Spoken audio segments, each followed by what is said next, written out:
স্বাগত বিশ্ব বাংলায়, সঙ্গে আছি আমি দিলওয়ার হোসেন। শুরুতেই সংবাদ শিরোনাম। সেক্টর ও মালিক পরিবর্তনের সুযোগ পাচ্ছেন মালয়েশিয়া প্রবাসীরা, বৈধ হওয়ার সুযোগ পাবেন অনেক অবৈধ বাংলাদেশিরা। প্রয়োজনে হজ ভিসা বাতিল করা যাবে জানালো সৌদি আরব সরকার, ই হজ সিস্টেম অপশন চালু। এবং সৌদি আরবের ইয়ান্নু এলাকায় চলছে 2 দিনের কনসুলার সেবা, পরিচয়পত্রের কপি নিয়ে যাওয়ার পরামর্শ দূতাবাসের।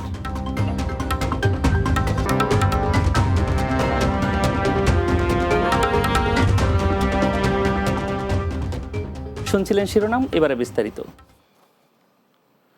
মালয়েশিয়া সরকার বিভিন্ন খাতে বিদেশি শ্রমিকদের নিয়োগকর্তা পরিবর্তনের অনুমতি দেওয়ার সিদ্ধান্ত নিয়েছে বলে জানিয়েছেন দেশটির স্বরাষ্ট্রমন্ত্রী দাতুক সেরি সাইফুদ্দিন নাসুশন ইসমাইল। বৃহস্পতিবার অনুষ্ঠিত বিদেশি শ্রমিক ব্যবস্থাপনা সংক্রান্ত স্বরাষ্ট্র মন্ত্রণালয় ও মানব সম্পদ মন্ত্রণালয়ের মধ্যে 13তম যৌথ কমিটির বৈঠকে এই সিদ্ধান্ত নেওয়া হয়। নতুন এই সিদ্ধান্তের ফলে দেশটিতে এক কোম্পানির ভিসা নিয়ে অন্য কোম্পানিতে অবৈধভাবে কাজ করা বাংলাদেশিরা বৈধ হওয়ার সুযোগ পাবেন, এমনকি কোম্পানি পরিবর্তনেরও সুযোগ পাবেন। এর আগে সরকার শুধু একই খাতের মধ্যে বিদেশি শ্রমিকদের নিয়োগকর্তা পরিবর্তনের অনুমতি দিত, যা কোম্পানি পুনর্গঠন, বন্ধ সম্প্রসারণ বা শ্রম বিভাগ কর্তৃক তত্ত্বাবধানে থাকা একটি কমিটির অনুমোদন সাপেক্ষে ছিল। কোনো হজযাত্রীর ভিসা বাতিলের প্রয়োজন হলে তা বাতিল করা যাবে। সৌদি ই হজ সিস্টেমে 2025 সালের হজে ভিসা সম্পন্ন হওয়া হজ যাত্রীদের ভিসা বাতিলের অপশন চালু হয়েছে। শুক্রবার হজ এজেন্সিগুলোর কাছে ধর্ম মন্ত্রণালয়ের পাঠানো একটি চিঠিতে এ তথ্য জানানো হয়েছে। এতে বলা হয়েছে, সৌদি ই হজ সিস্টেমে 2025 সালের হজে ভিসা সম্পন্ন হওয়া হজ যাত্রীর ভিসা বাতিলের অপশন চালু হয়েছে। এর সুযোগ দেওয়ার ফলে কোনো হজযাত্রীর ভিসা বাতিলের প্রয়োজন হলে তা বাতিল করা যাবে। তবে ভিসা বাতিলকারী হজযাত্রীর কাছ থেকে ভিসা ফি ও ইলেকট্রনিক সার্ভিস ফি বাবদ প্রদত্ত 360 সৌদি রিয়াল সমপরিমাণ অর্থ কেটে নেওয়া হবে। সৌদি আরবের ইয়ানবু এলাকায় বসবাসরত প্রবাসী বাংলাদেশিদের 2 দিনব্যাপী কনসুলার সেবা দিচ্ছে জেদ্দায় বাংলাদেশ কনসুলেট জেনারেল। ইয়ানবুনের হোটেল হায়াতে শুক্রবার শুরু হওয়া এই সেবা চলবে শনিবার পর্যন্ত। আবহাওয়া প্রতিনিধি এম ইব্রাহিম খলিল জানান, প্রতিদিন সকাল 8টা থেকে বিকাল 5টা পর্যন্ত চলছে সেবা কার্যক্রম। এর মধ্যে রয়েছে পাসপোর্টের আবেদন গ্রহণ, মেয়াদ উত্তীর্ণ ডিজিটাল পাসপোর্টের রিইস্যুর আবেদন গ্রহণ, ওয়েজ আর্নার্স কল্যাণ বোর্ডের সদস্য পদ নিবন্ধন, সোনালী ব্যাংকের অ্যাকাউন্ট খোলা ও প্রবাসী কার্ড বিতরণ, পাসপোর্ট ডেলিভারি এবং ট্রাভেল পারমিট প্রদান সহ প্রবাসীদের বিভিন্ন সমস্যা সমাধানে আইনি সহায়তা প্রদান। কনসুলার সেবা নেওয়ার সময় প্রত্যেক প্রবাসীকে জাতীয় পরিচয়পত্র বা জন্ম নিবন্ধনের ফটোকপি সাথে রাখার অনুরোধ জানিয়েছে কনসুলেট জেনারেল। বাংলাদেশি বন্ধুর বাড়িতে বেড়াতে এসে তার বোনকেই বিয়ে করে নিলেন ইসমে ইরিসা নামের এক চীনা নাগরিক। এমন ঘটনায় এলাকা জুড়ে সৃষ্টি হয়েছে চাঞ্চল্যের। বিদেশে জামাই দেখতে ছুটে আসছেন উৎসুক মানুষও। ভোলা প্রতিনিধি মোহাম্মদ মামুনের তথ্য চিত্রে জানাচ্ছেন সর্দার রাজি। সামাজিক যোগাযোগ মাধ্যমে 2 বছর আগে চীনা নাগরিক ইসমে ইরিসার সঙ্গে পরিচয় হয় বাংলাদেশি যুবক রনির। পরিচয়ের সূত্র ধরে গত 11 এপ্রিলে চীন থেকে রনির বাড়িতে বেড়াতে আসেন ওই চাইনিজ যুবক। প্রায় 1 মাস থাকার পর বন্ধুর ছোট বোন কলেজ পড়ুয়া নাবিয়া আক্তারকে পছন্দ করে বিয়ের প্রস্তাব দেন ইরিসা। তবে প্রথমে নাবিয়ার পরিবার রাজি না হলেও পরে 10 লাখ টাকা দিন মোহরে তাদের বিয়ে সম্পন্ন হয়। অনেক বাছাই করে আমরা দেখতেছি যে ছেলেটা আমাদের মুসলিম জাতি, সে মাদ্রাসায় পড়ছে, কোরআনে হাফেজ, কিছু কিছু খোঁজ খবর নিয়েছে যে না এরা অনেক ভালোই ব্যবহার করে, বাংলাদেশের তো নারে মেয়ে নিয়েছে, শুনে এই আমরা বিয়ের প্রস্তাব দিই। বিয়া পড়াইছি, 10 লাখ টাকা কাপিন হয়েছে ইরিসার সাথে নাবিয়াকে নিয়ে যাবে। আমরাও টাইম করে ওদের ইন্ট্রো নিছি ভালো করে, যে আসলে ওরা চাইনিজ কিনা বা ওরা ভালো কিনা বা ওদের কোনো আলাদা কোনো মতলব আছে কিনা, এটা ভালো করে দেখে তারপরে বিয়ের আয়োজনটা করছি। মুসলিম ধর্মের অনুসারী ইসমে ইরিসা চীনের লানজু প্রদেশের গানচুর বাসিন্দা। বাংলাদেশি মেয়েকে বিয়ে করতে পেরে উচ্ছ্বসিত এই যুবক, খুশি কলেজ পড়ুয়া নাবিয়াও। আমার নিজের ফ্যামিলিও কেউ রাজি ছিল না, তো এক সময় সব এই কেউ রাজি হয়েছে, আর ও দেখছে যে ভালো ছেলে আর মুসলিম, এই জন্য তারা লাস্টে আবার রাজি হয়েছে।好感，就这里非常的漂亮，也见到了前所未有的风景。 ভোলা সদর উপজেলার ভেলুমিয়া ইউনিয়নে ঘটেছে এমন আলোচিত ঘটনা। স্থানীয় ইলিয়াস হাওলাদারের মেয়ের সঙ্গে বিদেশি জামাইয়ের বিয়ের ঘটনায় খুশি এলাকাবাসীও। গ্রামের সবারই ভালো লাগছে, হঠাৎ এক দেশের ছেলে আরেক দেশে আসছে, এটা তো আনকমনের মতনই সবাই হয়ে গেছে, যে চমকে গেছে যে এর সাথে কিভাবে পরিচিত হইলো। আমার জানা মতে এই চীনা নাগরিক এই প্রথম বিবাহ, মেয়ে ছেলে দুইজন নিয়ে নিতেছে ওই দেশে, পাসপোর্ট করছে। নবদম্পতিকে দেখতে প্রতিদিন ভিড় করছেন পরিচিতজন সহ উৎসুক মানুষও।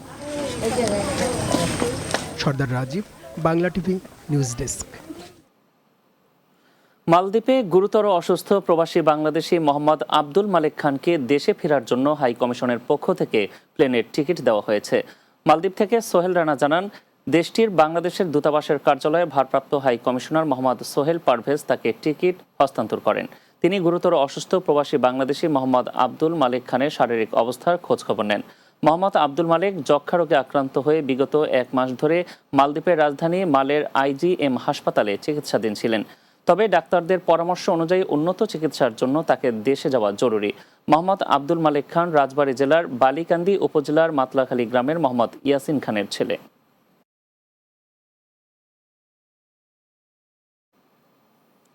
বিশ্ব বাংলায় নিচ্ছে এবার ছোট্ট একটা বিরতি। ফিরে আসার পর অন্যান্য সংবাদের সাথে আরও যা থাকছে। যুক্তরাজ্যের লিডসে অনুষ্ঠিত হলো বৈশাখী মেলা 2025। কর্মব্যস্ততার মাঝেও চিত্ত বিনোদনে খুশি প্রবাসীরা।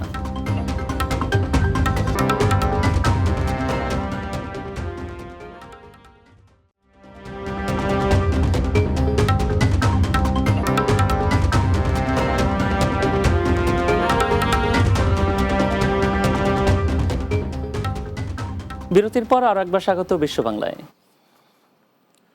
ইতালির মিলানে এশিয়ান ডেভেলপমেন্ট ব্যাংক এডিবির 58তম বোর্ড অব গভর্নর্স সম্মেলন অনুষ্ঠিত হয়েছে। Italy bureau chief Shaon Ahmed জানান, মিলানের কনভেনশন সেন্টারে আয়োজিত 4 দিনব্যাপী এই সম্মেলনে বাংলাদেশ সহ 68টি দেশের 5000 ডেলিগেট অংশগ্রহণ করে। সম্মেলনের পাশাপাশি বিভিন্ন দেশের প্রতিনিধিদের সাথে দ্বিপক্ষিক বৈঠকে ব্যস্ত সময় পার করেন অর্থ উপদেষ্টা ডক্টর সালেহ উদ্দিন আহমেদের নেতৃত্বে বাংলাদেশের প্রতিনিধি দলের সদস্যরা। অর্থ উপদেষ্টা ডক্টর সালেহ উদ্দিন আহমেদ জানিয়েছেন, বাংলাদেশকে সহজ শর্তে বড় অঙ্কের বাজেট সহায়তা দিতে সম্মত হয়েছে এশিয়ান ডেভেলপমেন্ট ব্যাংক এডিবি। কৃষি, যোগাযোগ, প্রাকৃতিক বনাঞ্চল ও প্রযুক্তি খাতে সহায়তা বাড়ানোর আশ্বাসের কথাও জানান উপদেষ্টা। আমরা একটা সফট লোন চাই, মানে অর্ডিনারি OCF থেকে আর কি। OCF মানে সফট লোন, আর আরও আছে অর্ডিনারি ক্যাপিটাল রিসোর্স একটু হায়ার রেট অফ ইন্টারেস্ট। ওরা বলছে আমরা চেষ্টা করবো এটা দিতে, আমি ইভেন প্লেনারিতে ওটা বলেছি। এবং অলরেডি কিন্তু ওরা দুইটা জিনিস, একটা ওরা বাজেট সাপোর্ট দেবে আমাদেরকে একটা বড় অঙ্কের, আর আমরা প্রজেক্টগুলো। যুক্তরাজ্যের লিডস বাংলাদেশি কমিউনিটি সেন্টারে বৈশাখী মেলা গ্রুপের উদ্যোগে উদযাপিত হলো বৈশাখী মেলা 2025। এ সময় শত কর্মব্যস্ততার মাঝেও একটু চিত্ত বিনোদনের সুযোগ পেয়ে আনন্দিত অংশগ্রহণকারীরা। ব্রাডফোর্ড প্রতিনিধি কলন্দর তালুকদারের প্রতিবেদনে বিস্তারিত।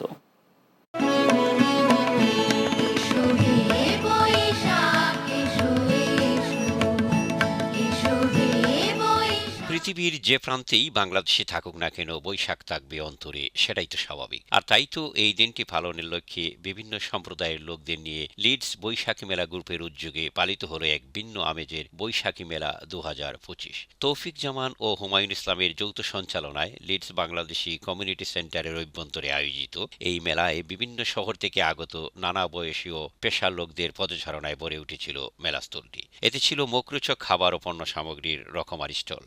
বাংলার কৃষ্টি ও সংস্কৃতি সমগ্র বিশ্বে ছড়িয়ে দিতে তাদের এই প্রয়াস, এমনটাই জানান মেলার আয়োজকরা।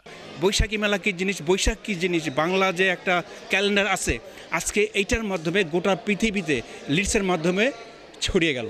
প্রধান অতিথি ম্যানচেস্টারস্থ বাংলাদেশ সহকারী হাই কমিশনার মোহাম্মদ জুবায়েদ হোসেন এদেশে বেড়ে ওঠা আমাদের ভবিষ্যৎ প্রজন্মের জন্য এই আয়োজন গুরুত্বপূর্ণ ভূমিকা পালন করবে বলে মনে করেন।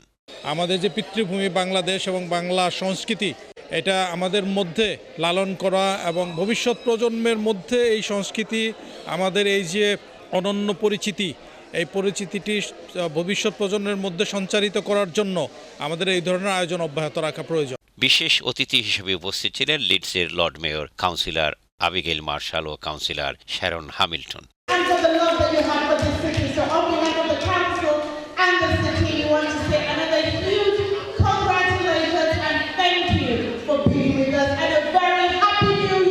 I feel blessed, I feel honored. Great to be with all different communities as a councillor. নানা কর্মব্যস্ততার মধ্যেও এমন একটি আয়োজনে উপস্থিত হতে পেরে অনেকেই আনন্দিত। এই ধরনের একটা অনুষ্ঠান আমাদের সমাজে, আমাদের সোসাইটিতে করা খুবই জরুরি। অনুষ্ঠান ভালোই লাগছে, এটা একটা ভালো উদ্যোগ। নববর্ষ, শুভ নববর্ষ সবাইকে। Thank you. লিডস থেকে কলন্দর তালুকদার, বাংলা টিভি। বাংলাদেশ প্রবাসী কল্যাণ পরিষদ ইতালি আনকোনা শাখার নতুন কমিটি ঘোষণা করা হয়েছে। Italy bureau chief Shaon Ahmed জানান, দেশটির স্থানীয় একটি অভিজাত হলরুমে কেন্দ্রীয় কমিটির নেতৃবৃন্দের উপস্থিতিতে এ আয়োজন করা হয়। অনুষ্ঠানে আনকোনা শাখার নতুন কমিটির নাম ঘোষণা করেন কেন্দ্রীয় কমিটির উপদেষ্টা শাহ মোহাম্মদ তাইফুর রহমান ছোটন। দ্বিতীয় পর্বে আনকোনা শাখা কমিটির নবনির্বাচিত সভাপতি মোহাব্বত হাওলাদারের সভাপতিত্বে অনুষ্ঠান পরিচালনা করেন সাধারণ সম্পাদক সোহেল আহমেদ ও সহ সভাপতি শাহিন ফকির। প্রধান অতিথি হিসেবে উপস্থিত ছিলেন বাংলাদেশ প্রবাসী কল্যাণ পরিষদ ইতালির কেন্দ্রীয় কমিটির সভাপতি উদ্দিন শামীম। প্রধান বক্তা হিসেবে উপস্থিত ছিলেন কেন্দ্রীয় কমিটির সাধারণ সম্পাদক আতিকুর রহমান রাসেল। এছাড়া অতিথি হিসেবে উপস্থিত ছিলেন আনকোনা শহরের মেয়র দানিয়েলে সিলভেত্তি ও আনকোনা শহরের কাউন্সিলর দে আঞ্জেলিস। নতুন কমিটিকে স্বাগত ও শুভেচ্ছা জানিয়ে বক্তব্য রাখেন বাংলাদেশ প্রবাসী কল্যাণ পরিষদ ইতালির সহসভাপতি হাসাদুর রহমান হান্নান, লাইলা শাহ, শাহিন খলিল কাউসার, যুগ্ম সাধারণ সম্পাদক মিনহাজ হোসেন, জিয়াউল হোসেন জিয়া ও হাজী কবির মোড়ল সহ বিভিন্ন আঞ্চলিক, সামাজিক ও সাংস্কৃতিক সংগঠনের নেতৃবৃন্দ।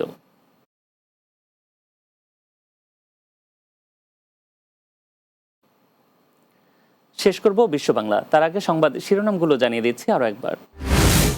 সেক্টর ও মালিক পরিবর্তনের সুযোগ পাচ্ছেন মালয়েশিয়া প্রবাসীরা, বৈধ হওয়ার সুযোগ পাবেন অনেক অবৈধ বাংলাদেশিরা।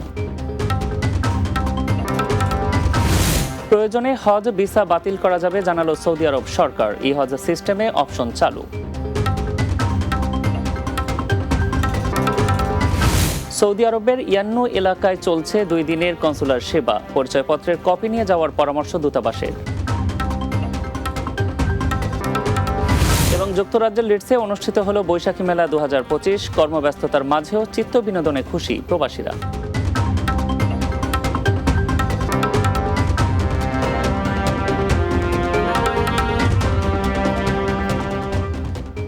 এই ছিল বিশ্ব বাংলায়। এতক্ষণ সঙ্গে থাকার জন্য ধন্যবাদ সবাইকে।